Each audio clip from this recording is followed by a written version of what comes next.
Hello friends, welcome to our YouTube channel Ishki नजरिया। Blood and moonlight part 2। रात के सन्नाटे में जब हवाएं भी थम जाती हैं, कहीं दूर हिमालय की वादियों में शिमला की ठंडी हवाओं के बीच अवनी सिंहानिया नींद से हड़बड़ाकर उठ बैठी। माथे पर पसीने की बूंदें, दिल जोरों से धड़क रहा था। उसने हाथ बढ़ाकर लैंप ऑन किया। कमरे की दीवार पर छाया झिलमिला उठी, मानो किसी ने अभी अभी वहां से नजर हटाई हो। कौन है?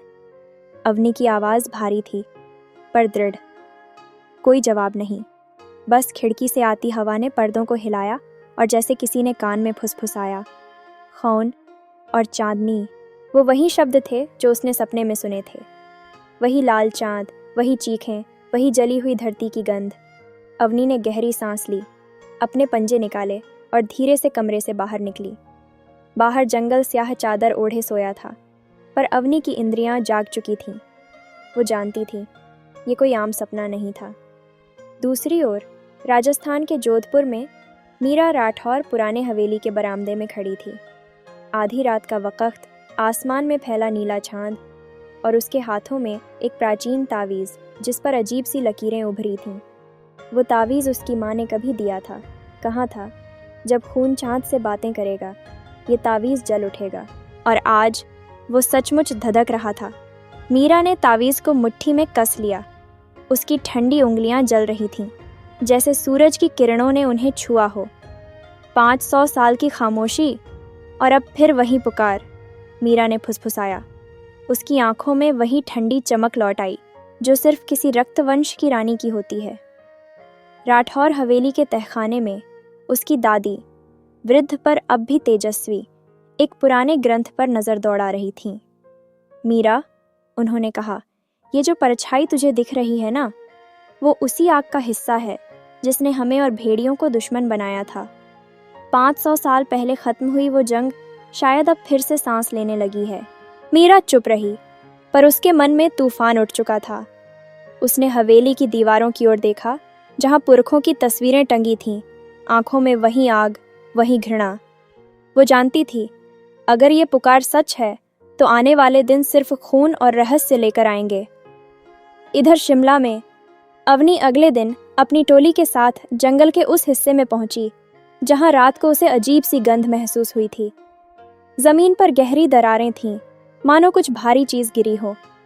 मिट्टी में जलन की गंध थी और पेड़ों की छाल पर कुछ शब्द खुदे हुए थे। पुनर्जन्म। राघव, जो उसकी टोली का साथी था, बोला, ये वैम्पायर्स का काम है अवनी, और कोई इतनी साफ छाप नहीं छोड़ सकता। अवनी की भूरी आंखों में जंगली चमक लौटी। अगर ये सच है तो उन्हें बताओ, हम अभी भी जिंदा हैं। उसके भीतर पुरानी आग भड़क उठी, वही जो उसके बचपन में भड़काई गई थी, जब उसकी 2 साल की बहन किसी अनजान रात में खो गई थी और किसी ने उसकी मदद नहीं की थी। वो याद अब भी उसकी हड्डियों में ढंसी थी। रात ढली। जोधपुर से मीरा रवाना हुई।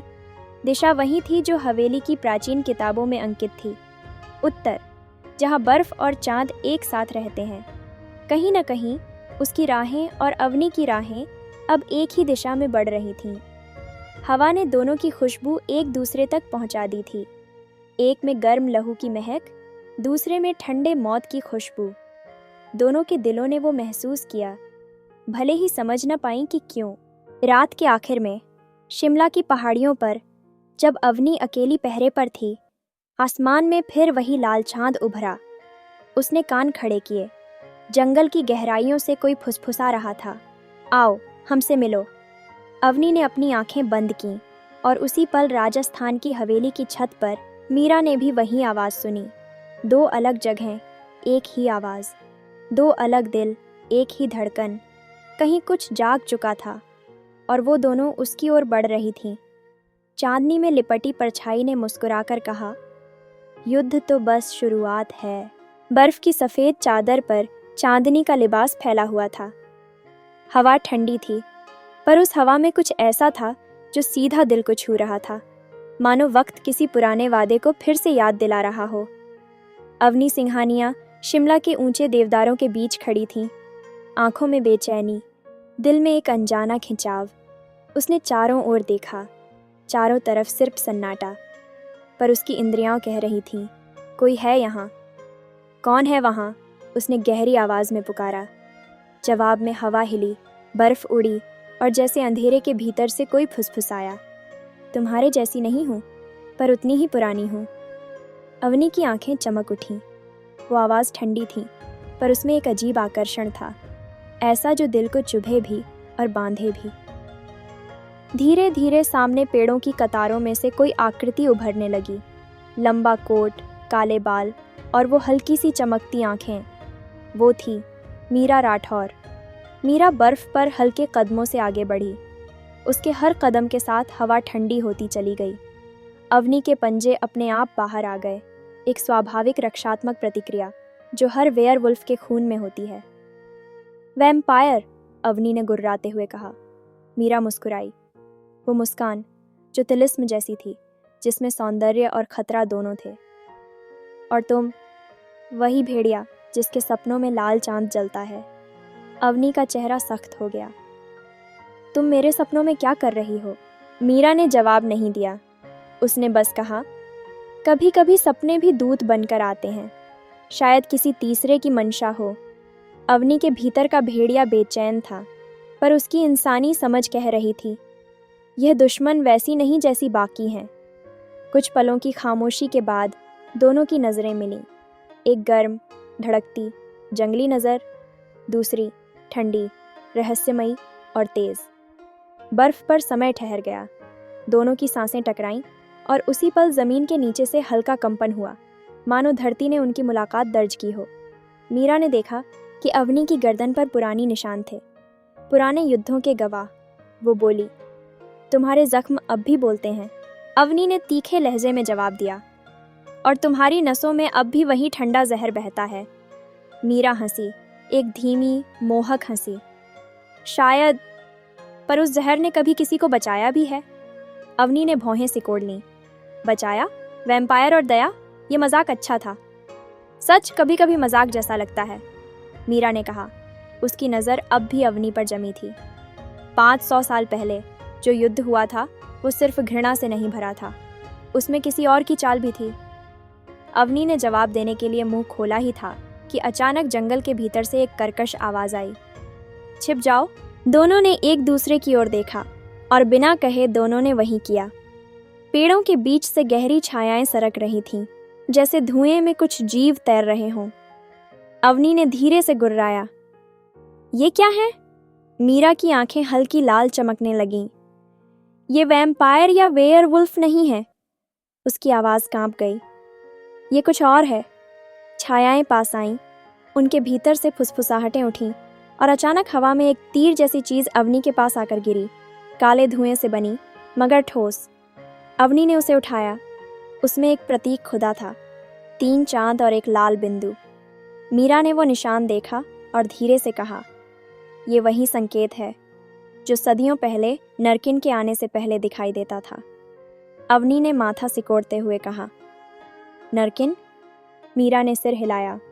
वो जो अंधेरे को अपना घर कहते हैं, जो हमारे बीच के युद्धों से ताकत खींचते हैं। अवनी ने उसकी ओर देखा। आंखों में पहली बार घृणा नहीं, उलझन थी। तो इसका मतलब कोई और भी है इस खेल में? मीरा ने धीरे से कहा, शायद वही जो हमें दुश्मन बनाए रखता है। अवनी का दिल जोरों से धड़कने लगा। पहली बार उसने महसूस किया कि शायद उसकी सारी लड़ाइयाँ किसी और के हाथ की चाल थीं, पर अगले ही पल वो पीछे हटी। मुझे तुम पर यकीन नहीं, मीरा ने हल्की मुस्कान दी। कभी कभी यकीन की शुरुआत अविश्वास से होती है। अवनी सिंघानिया, उसका नाम पहली बार किसी ने इतनी धीमी, सधे हुए सुर में लिया था, और अवनी ने महसूस किया कि उस लहजे ने उसके भीतर कुछ हिला दिया। आसमान में बादल घिर आए, बर्फ गिरनी शुरू हुई। दोनों पीछे हटे, अलग दिशाओं में, पर दोनों की आंखें आखिरी पल तक एक दूसरे को देखती रहीं। मीरा ने जाते जाते हवा में फुसफुसाया, हमारी राहें फिर मिलेंगी भेड़िया। अवनी ने उसकी ओर देखा और अपने मन में सोचा, और उस दिन मैं तय करूंगी, तू दुश्मन है या किस्मत। बर्फ ने दोनों की पदचिह्न मिटा दिए, पर किस्मत ने उनकी कहानियों को जोड़ दिया था। और कहीं बहुत दूर एक प्राचीन जादूगर की आंखें उस क्षण चमक उठीं। शुरुआत हो चुकी है। बर्फ अब थम चुकी थी, लेकिन ठंड अभी भी हवा में थी। वही ठंड जो सिर्फ मौसम की नहीं बल्कि अतीत की थी। दोनों, मीरा राठौर और अवनी सिंघानिया, अपने अपने रास्ते निकल चुकी थीं। पर जो कुछ जंगल में हुआ था वो न तो दिल से निकला न ही दिमाग से। राठौर हवेली, राजस्थान। लाल आसमान के नीचे सूर्यास्त की आखिरी किरणें विशाल हवेली की दीवारों से टकरा रही थीं। मीरा अपने कमरे में खड़ी थी, हाथों में वही तीर जिस पर 3 चांद और एक लाल बिंदु का निशान था। कमरा शांत था, पर उसके भीतर एक तूफान चल रहा था। वो तीर उसके सामने रखा था, पर उसे ऐसा लग रहा था जैसे वो सीधे उसकी आत्मा में धंसा हो। दरवाज़ा खुला। अंदर आया उसका बड़ा भाई राजवीर राठौर, जो हमेशा की तरह सख्त और समझदार था। काफ़ी दिन बाद बाहर निकली थी मीरा, उसने ठंडी आवाज़ में कहा। कहीं कुछ मिला उस छायाओं के मामले में? मीरा ने तीर उसकी ओर बढ़ाया। मिला, पर जो मिला वो डराने वाला है। राजवीर ने तीर को देखा और उसकी आंखों में चिंता की झलक आई। ये निशान, ये तो वही है जो आखिरी बार 500 साल पहले दिखा था। मीरा ने सिर हिलाया। हाँ, उसी युद्ध से पहले, जब वैम्पायर और वेयरवुल्फ एक दूसरे के खून में डूबे थे। राजवीर की आवाज़ धीमी हुई। कहीं ये फिर से तो वही सब शुरू नहीं होने वाला? मीरा की आंखों में चमक उभरी। शायद यही कोई चाहता है। सिंघानिया कबीला, शिमला की घाटियाँ। दूसरी ओर बर्फीली हवाओं में अवनी अपने कबीले के साथ खड़ी थी। उसका जुड़वा भाई करण सिंघानिया आंखों में चिंता और गुस्सा लिए उसकी ओर देख रहा था। तुम वहाँ अकेली क्यों गई थी अवनी? उसकी आवाज़ में भाई का प्यार भी था और गुस्सा भी। अवनी ने शांत स्वर में कहा। कुछ महसूस हुआ था करण, जैसे कोई बुला रहा हो। और तुम्हें उस बुलावे में एक वैम्पायर मिला? करण के लहजे में व्यंग्य था। अवनी ने उसकी नज़र झेली। हाँ, मीरा राठौर। करण की मुट्ठियाँ भींच गईं। राठौर वंश, वही जिन्होंने हमारे सैकड़ों को मारा था? अवनी ने हल्की सांस ली। वो अतीत था करण, पर जो मैंने देखा वो वैम्पायर या वेयरवुल्फ का नहीं था, कुछ और था। करण ने सिर हिलाया।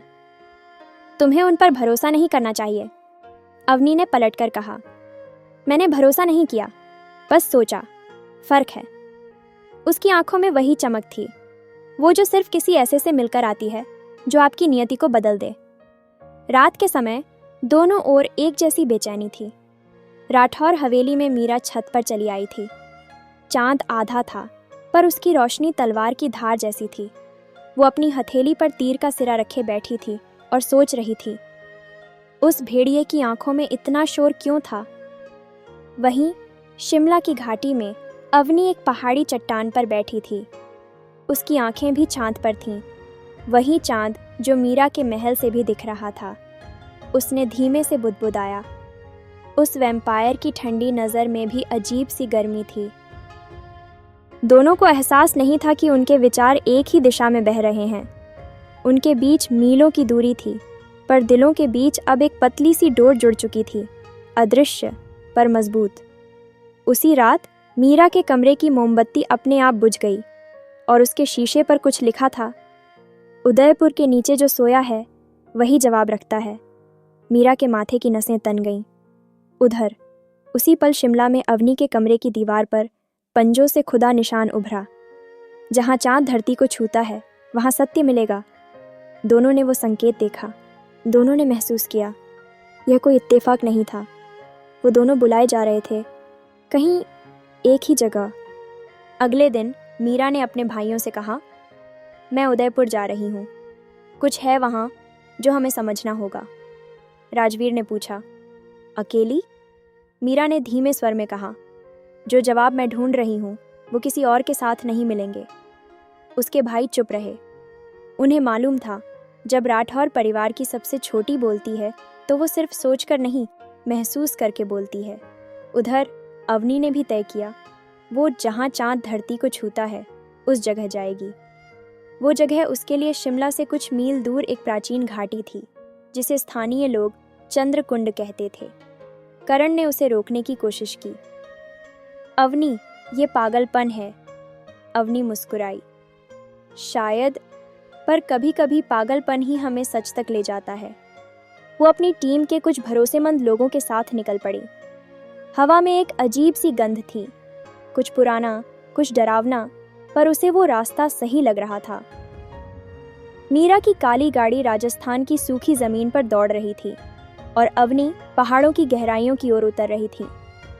दोनों को नहीं पता था कि उनके रास्ते अलग नहीं, बल्कि एक ही जगह जा रहे थे। वो जगह जहां पहली बार उनके भाग्य टकराएंगे और अंधेरे की असली छाया उठेगी।